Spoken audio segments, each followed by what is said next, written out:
Esmu Bergi Food zīmola īpašnieks. Nodarbojamies ar izbraukumu ēdināšanu, kāzu banketiem, dažādu veidu svinībām, grila pasākumiem, dzimšanas dienām, korporatīviem un tam līdzīgi.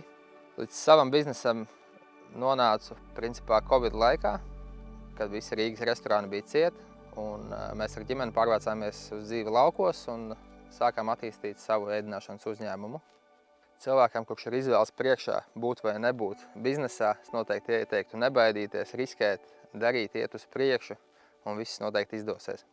Pēc 5 līdz 10 gadiem es sevi redzu noteikti lielākā komandā, ar vairāk cilvēkiem, vairāk banketiem, izbraukumiem, un plānojam atvērt savu brīvdienu kafejnīcu šeit pat Bergos. Rokas nolaist mums neļauj noteikti mūsu klienti, viesi, kas mūs aicina uz dažādākajiem pasākumiem, uz privātajiem pasākumiem un tam līdzīgi.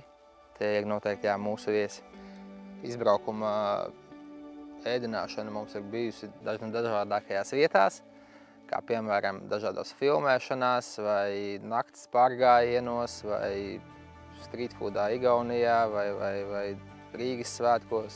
Tas var būt jebkādas vietas. Tāds pirmais mūsu spēriens, tāds būstiņš bija māju kafejnīcu dienas, kad mēs sapratām, ka Dobeles novadā ir nepieciešami ēdinātāji, kaut kas jauns, kaut kas svaigs, un pirmie mūsu tādi novērtējumi no vietējiem bija tieši māju kafejnīcu dienas 2022. gadā. Citiem Dobeles novada darītājiem es ieteiktu noteikti nenolaist rokas, iet uz priekšu, mēģināt jaunas idejas, radīt jaunus produktus un galvenais iet uz priekšu.